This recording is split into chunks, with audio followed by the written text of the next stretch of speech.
Assalamualaikum warahmatullahi wabarakatuh. Kami dari kelompok 1 akan mempresentasikan makalah tentang sistem hukum dan peradilan nasional mengenai suprastruktur dan infrastruktur sistem politik di Indonesia. Sebelumnya perkenalkan, nama saya Rahma Somi Sabila. Perkenalkan, nama saya Paris Ali Pasya. Perkenalkan, nama saya Rizky Febriana Setiawan. Perkenalkan, nama saya Alisipa Nurhawija. Perkenalkan, nama saya Riani Agustin. Perkenalkan, nama saya Dina Oktaviani. Perkenalkan, nama saya Linda Muflihatul Akmulia. Perkenalkan, nama saya Setia Wandari. Di sini kami akan menjelaskan materi tentang suprastruktur dan infrastruktur sistem politik di Indonesia. 1. Pembahasan. A. Pengertian suprastruktur politik. Suprastruktur politik adalah struktur politik pemerintahan yang berkaitan dengan lembaga-lembaga negara yang ada serta hubungan kekuasaan antara lembaga satu dengan lainnya. Suprastruktur suatu negara dapat diketahui dari undang-undang dasarnya dan peraturan perundangan lainnya. Suprastruktur politik diartikan sebagai mesin politik resmi di suatu negara dan merupakan penggerak politik yang bersifat formal. Dengan kata lain, suprastruktur politik merupakan gambaran pemerintah dalam arti luas yang terdiri atas lembaga-lembaga negara yang tugas dan peranannya diatur dalam konstitusi negara atau peraturan perundang-undang lainnya. Negara Republik Indonesia berdasarkan Undang-Undang Dasar 1945, suprastruktur politik terdiri atas lembaga-lembaga negara seperti MPR, DPR, DPD, Presiden dan Wakil Presiden, Mahkamah Agung, Mahkamah Konstitusi, dan Komisi Yudisial. 1. Majelis Permusyawaratan Rakyat MPR. Setelah adanya amandemen Undang-Undang Dasar 1945, kedudukan MPR sejajar dengan lembaga tinggi lainnya. Susunan keanggotaan MPR terdiri atas anggota DPR dan anggota DPD yang dipilih secara langsung melalui pemilu. Tata cara penggunaan hak-hak di MPR diatur dalam peraturan tata tertib MPR. MPR selain mempunyai hak-hak tersebut, juga mempunyai kewajiban-kewajiban. Salah satu kewajiban melaksanakan peranan sebagai wakil rakyat dan wakil daerah. MPR juga harus selalu mendahulukan kepentingan negara di atas kepentingan pribadi, kelompok, dan golongan, termasuk kepentingan partai, daerah, ras, dan suku. MPR bersidang sedikitnya sekali dalam 5 tahun di ibu kota negara.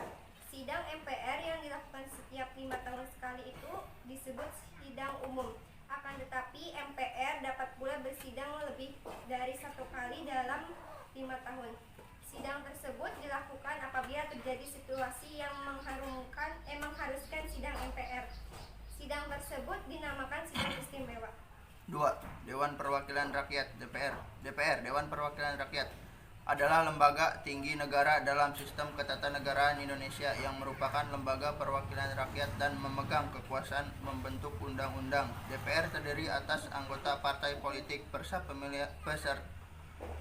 pemilihan umum yang dipilih berdasarkan hasil pemilihan umum. Anggota DPR periode 2009-2014 berjumlah 560 orang. Masa jabatan anggota DPR adalah 5 tahun dan berakhir bersamaan pada saat anggota DPR yang baru mengucapkan sumpah atau janji. 3. Dewan Perwakilan Daerah (DPD). Dewan Perwakilan Daerah adalah sebuah lembaga negara yang anggotanya dipilih secara langsung oleh rakyat untuk mewakili daerah. Salah satu gagasan lahirnya DPD adalah untuk meningkatkan keikutsertaan daerah terhadap jalannya politik dan pengelolaan negara. Dengan demikian, DPD dapat pula dipandang sebagai koreksi atau penyempurnaan sistem utusan daerah di MPR.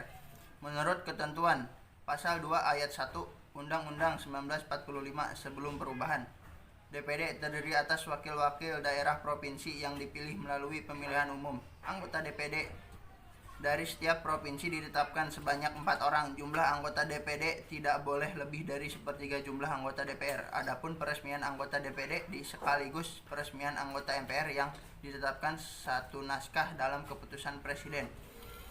Nama-nama calon anggota DPD berdasarkan hasil pemilihan umum secara administrasi dilaporkan oleh KPU kepada Presiden. 4. Presiden. Presiden Republik Indonesia adalah kepala negara sekaligus kepala pemerintahan. Sebagai kepala negara, Presiden menjadi simbol resmi negara Indonesia di dunia. Sebagai kepala pemerintahan, Presiden memegang kekuasaan eksekutif untuk melaksanakan tugas-tugas pemerintah sehari-hari. Dalam kedudukannya sebagai kepala pemerintahan ini, Presiden dibantu oleh seorang wakil presiden dan menteri-menteri dalam kabinet. Menteri-menteri dalam kabinet diangkat dan diberhentikan oleh presiden. Oleh karena itu, para menteri tidak bertanggung jawab kepada DPR akan tetapi bertanggung jawab kepada presiden. Amandemen Undang-Undang Dasar Negara Republik Indonesia tahun 1945 telah mempengaruhi kedudukan presiden sebagai lembaga eksekutif. Misalnya, dengan adanya amandemen Undang-Undang Dasar Negara Republik Indonesia tahun 1945, presiden tidak lagi bertanggung jawab kepada MPR karena presiden bukan lagi mandataris MPR. Kedudukan presiden setara dengan MPR. 5. Wakil Presiden. Dalam sistem pemerintahan Indonesia ditentukan adanya satu jabatan presiden dan satu jabatan wakil presiden. Pada hakikatnya, presiden dan wakil presiden adalah satu lembaga atau institusi yang tidak terpisahkan. Oleh karena itu, presiden dan wakil presiden di Indonesia dipilih dalam satu paket pemilihan. Presiden dan wakil presiden tidak dapat dijatuhkan atau diberhentikan karena alasan politik. Jika dapat diberhentikan karena alasan politik, kedua-duanya harus berhenti secara bersama. Jika ada alasan yang bersifat hukum atau pidana sesuai dengan prinsip yang berlaku dalam hukum pertanggungjawaban pidana pada pokoknya bersifat individu, jadi siapa saja di antara keduanya yang bersalah secara hukum atas dasar prinsip hukum, ia dapat diberhentikan sesuai prosedur yang ditentukan dalam konstitusi. Jika presiden berhenti atau diberhentikan, wakil presiden tidak secara otomatis ikut bersalah atau tidak diberhentikan, sehingga ia dapat tampil mengambil alih kursi kepresidenan. Demikian juga jika presiden berhenti karena meninggal dunia, dengan sendirinya wakil presiden tampil sebagai penggantinya. Wakil Presiden Republik Indonesia mempunyai kedudukan dan kekuasaan sebagai pengganti presiden.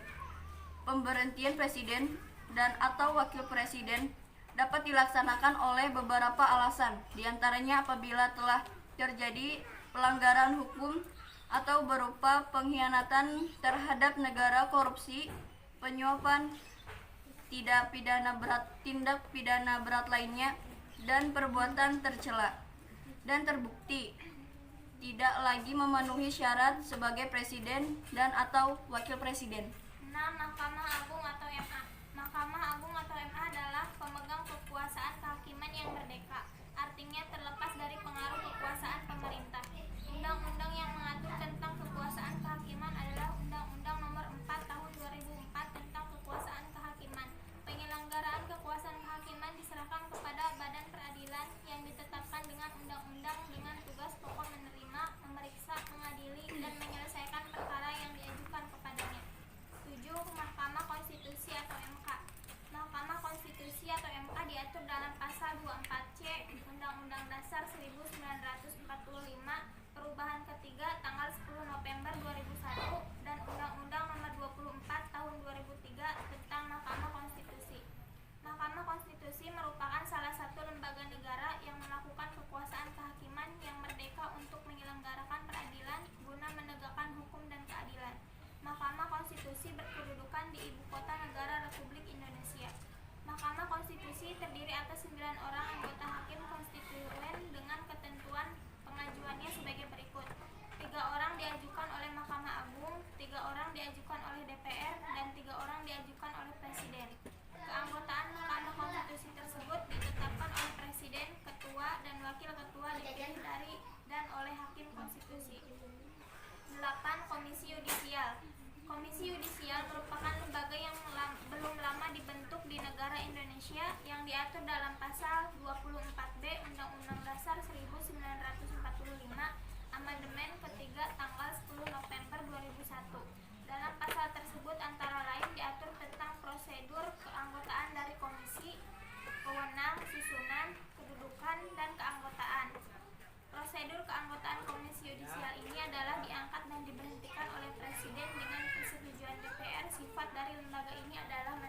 Fungsi lembaga-lembaga suprastruktur politik. Lembaga-lembaga suprastruktur politik bertugas menjalankan fungsi output yang meliputi kegiatan-kegiatan berikut. 1. Membuat undang-undang.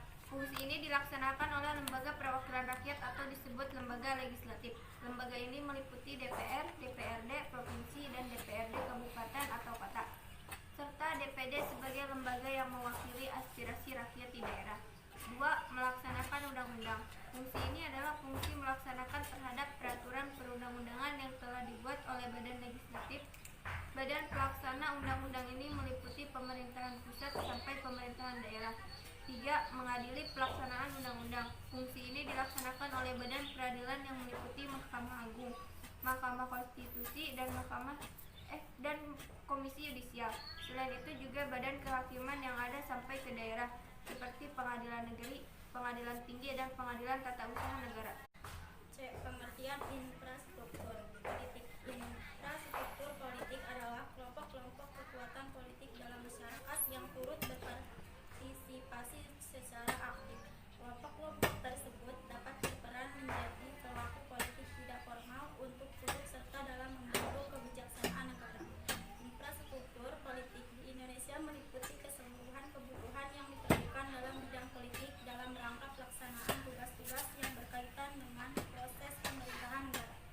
Pada dasarnya, organisasi-organisasi yang tidak termasuk dalam birokrasi pemerintahan merupakan kekuatan infrastruktur politik. Dengan kata lain, setiap organisasi non-pemerintah termasuk kekuatan infrastruktur politik. Di Indonesia banyak sekali organisasi atau kelompok yang menjadi kekuatan infrastruktur politik. Akan tetapi, jika diklasifikasikan terdapat 4 kekuatan sebagai berikut. 1. Partai politik. Partai politik yaitu organisasi politik yang dibentuk oleh sekelompok warga negara Indonesia secara sukarela atas dasar kesamaan kehendak dan cita-cita untuk memperjuangkan kepentingan anggota, masyarakat, bangsa, dan negara melalui pemilihan umum. Pendirian partai politik biasanya didorong adanya persamaan kepentingan, persamaan cita-cita politik, dan persamaan keyakinan keagamaan. 2. Kelompok kepentingan. Kelompok kepentingan atau interest group yaitu kelompok yang mempunyai kepentingan terhadap kebijaksanaan politik negara. Kelompok kepentingan bisa menghimpun atau mengeluarkan dana dan tenaganya untuk melaksanakan tindakan politik yang biasanya berada di luar tugas partai politik. Seringkali kelompok ini bergandengan erat dengan salah satu partai politik dan keberadaannya bersifat independen atau mandiri.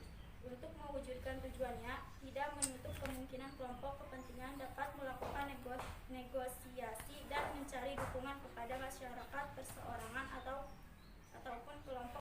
3. Kelompok penekan. Kelompok penekan atau pressure group yaitu kelompok yang bertujuan mengupayakan atau memperjuangkan keputusan politik yang berupa undang-undang atau kebijakan politik yang dikeluarkan pemerintah sesuai dengan kepentingan dan keinginan kelompok mereka.